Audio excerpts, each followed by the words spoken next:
मेरा कोई सवाल नहीं है एज़ सच, लेकिन हुँ, मैं एक अमेज़िंग एक्सपीरियंस जो मेरे साथ हुआ, वो जी, उसके बारे में शेयर करना चाहता हूँ। प्लीज़। जैसे मैंने आपको बताया था पहली बार, मैं एक आर्ट अप्राइज़र हूँ। पुरानी पेंटिंग्स को साइंटिफिकली स्टडी करना, उन पे फोरेंसिक एनालिसिस करना और जब प्रॉफेट मोसेस ने अपना वो स्टिक जो डाला, वो हुँ, सारा स्नेक्स को निगल गया स्टिक्स। तो जो मैजिशियंस थे सारे वहाँ पे, उन्होंने इस्लाम कबूल कर लिया। यानी जो अपने फील्ड का एक्सपर्ट होता है, उसके सामने जब अल्लाह उसको प्रूफ देते हैं तो अनडिनायबल हो जाता है। तो ऐसे ही मेरे साथ कुछ हुआ। पुरानी बिल्डिंग खरीदी है ऑक्शन में, कुछ 150 साल पुरानी बिल्डिंग है वो। चाइना और में। उस बिल्डिंग चाइना हुँ, में और उस बिल्डिंग से कुछ उन्हें 40 पेंटिंग मिली हैं पुरानी।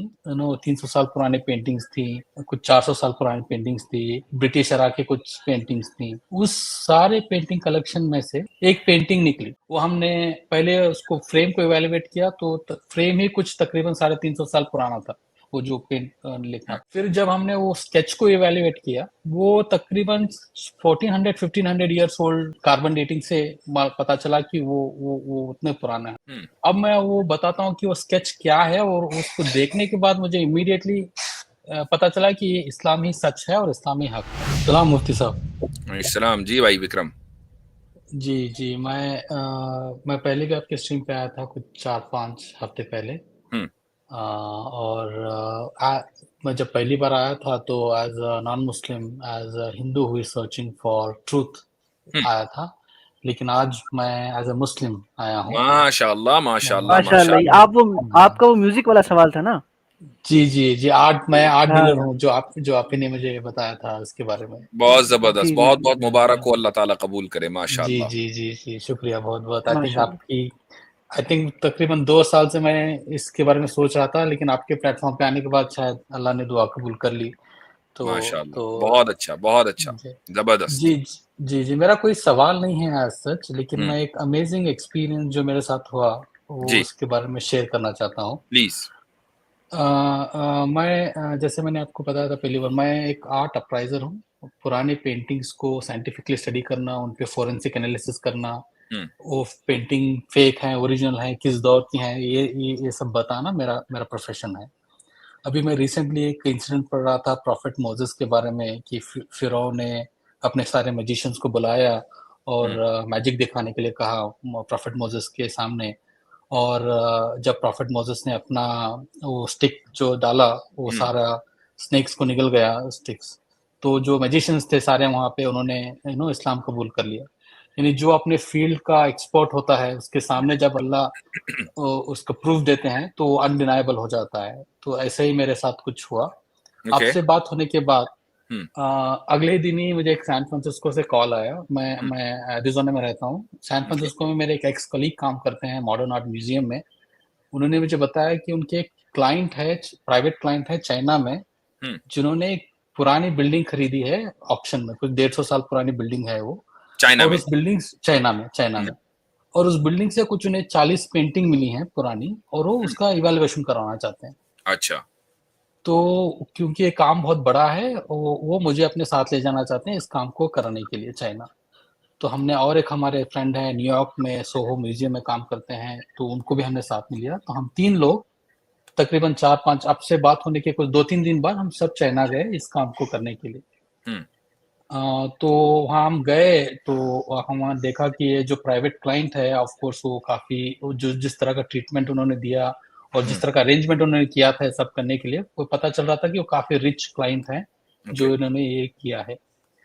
तो हमने अपना काम शुरू किया। We started evaluating the paintings. कुछ 300 साल पुराने पेंटिंग्स थी, कुछ 400 साल पुरानी पेंटिंग्स थी, ब्रिटिश एरा की कुछ पेंटिंग्स थी। उस सारे पेंटिंग कलेक्शन में से एक अ, एक पेंटिंग निकली, वो पेंटिंग भी नहीं है, एक वो रफ स्केच है। तो मैं थोड़ा इसके बारे में डिटेल में बताना चाहूँगा कि हुँ, ये रफ स्केच क्या होता था। कि जैसे अभी हम किसी भी मोमेंट को कैप्चर करना चाहते हैं, हमारे लिए अभी बहुत आसान है कि हम फ़ोन निकालते हैं और फ़ोटो कैप्चर करते हैं। पुराने ज़माने में ऐसा नहीं हो पाता था। जो स्पेशली आर्टिस्ट्स हैं, वो जब भी बाहर जाते थे, अपने साथ इंक पॉट और एक एक रफ ड्राफ्ट कैरी करते थे, और एक कोई ब्रीफ मोमेंट कैप्चर करना है उन्हें मार्केट प्लेस में, नेचर में, जो बहुत ही ब्रीफ मोमेंट के लिए हो रहा है। तो एक रफ स्केच बनाते थे ब्लैक एंड व्हाइट इसमें, फिर वापस अपने घर जाते थे, स्टूडियो जाते थे, उस पे डिटेल पेंटिंग बनाते थे अपनी मेमोरी से रिकॉल करके।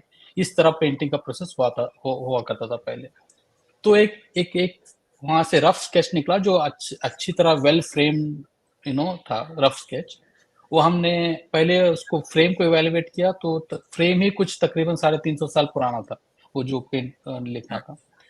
फिर जब हमने वो स्केच को इवेलुएट किया, वो तकरीबन 1400-1500 इयर्स ओल्ड कार्बन डेटिंग से पता चला कि वो उतने पुराना है। अब मैं वो बताता हूँ कि वो स्केच क्या है, और उसको देखने के बाद मुझे इमीडिएटली पता चला कि ये इस्लामी सच है और इस्लामी हक है। वो स्केच क्या है कि एक सिंपल सा स्केच है, एक झरना है और एक ग्रुप ऑफ एनिमल्स है, शायद टाइगर जैसे लग रहा है कि एक टाइगर की फैमिली है जो पानी पी रही है। एंड फ्रॉम आर्टिस्ट पर्सपेक्टिव ये शायद वो रात को कैप्चर कर रहा है कि एक टाइगर फैमिली आई है झरने के करीब पानी पीने के लिए। और इस स्केच की अमेजिंग पार्ट ये है कि जो मून है ना वो स्प्लिट है ऊपर। अच्छा, उस स्केच में जो है ना वो मून स्प्लिट है, वो पूरा नहीं है, ठीक है। और एक उसके ऐसा एक कंटिन्यूम एक ये है, और वो अगली फ्रेम में इसी पेंटिंग का एक अगला फ्रेम है जिसमें मून को फिर से वही सीन है, एक टाइगर की फैमिली है जो पानी पी रही है और मून को पूरा दिखाया गया है। सुभान अल्लाह, सुभान अल्लाह।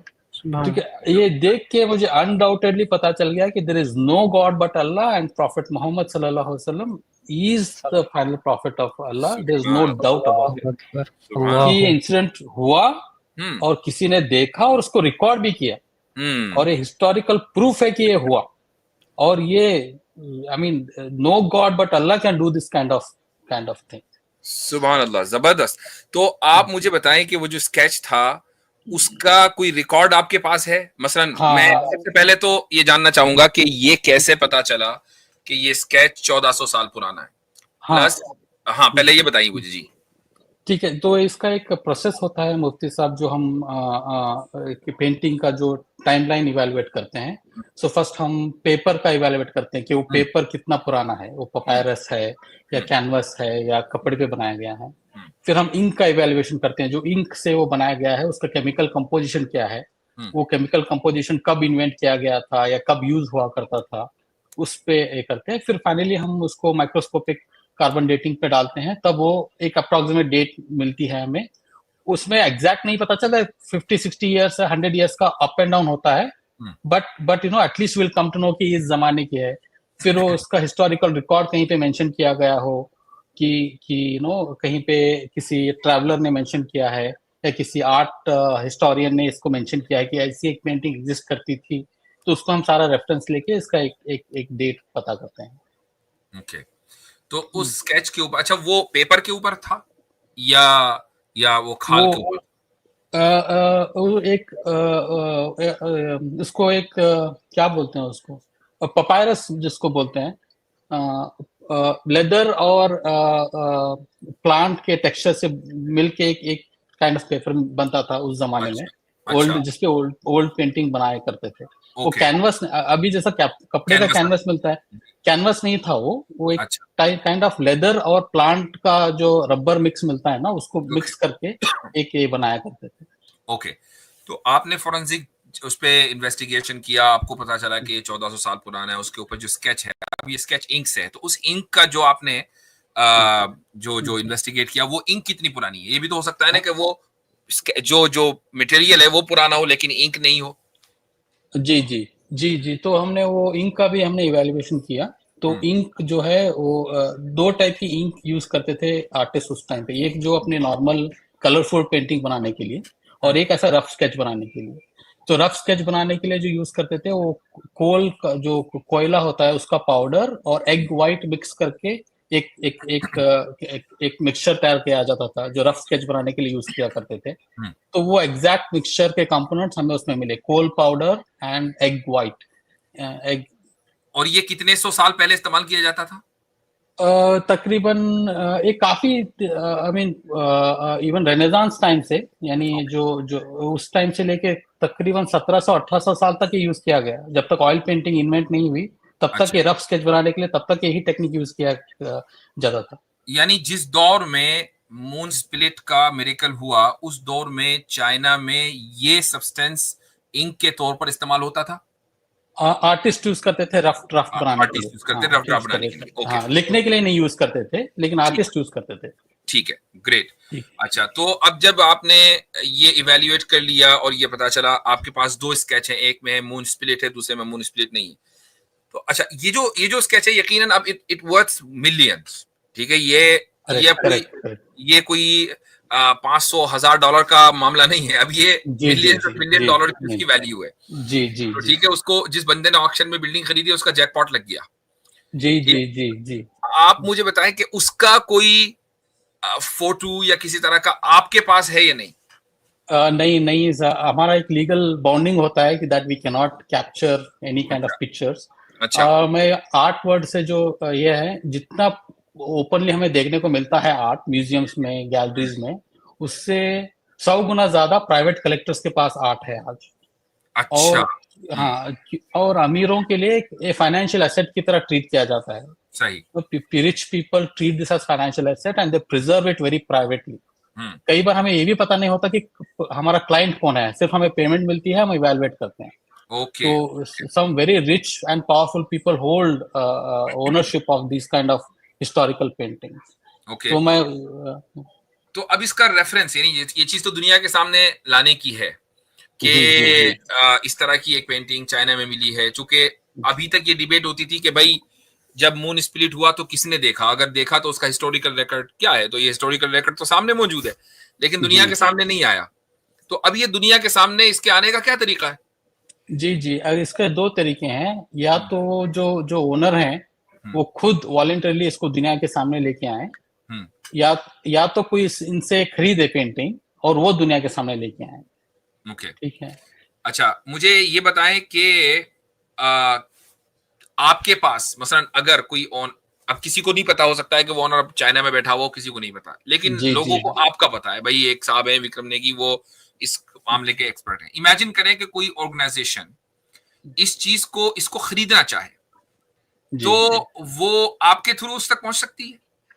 जी जी, जो मेरे और एक जो मेन जो कांटेक्ट हैं जो सैन फ्रांसिस्को में है, उनके थ्रू इन तक पहुंच सकती है। और आई थिंक प्रोबेबली मैं आपसे ऑफलाइन कांटेक्ट करूंगा, then probably we can come to some this thing. I don't know कि वो क्लाइंट बेचने में इंटरेस्टेड है या नहीं है, बट एटलीस्ट अप्रोच तो किया जा सकता है। दैट ना बेचे, दिखा दे भाई, वो उसका जी जी, कुछ ना कुछ हो जाए। लेकिन I mean it's very amazing, और आई थिंक आज की जो ये स्ट्रीम है उसका वक्त वसूल हो गया, बल्कि सारी स्ट्रीमों का वक्त वसूल हो गया अभी तक की जितनी हुई है 124।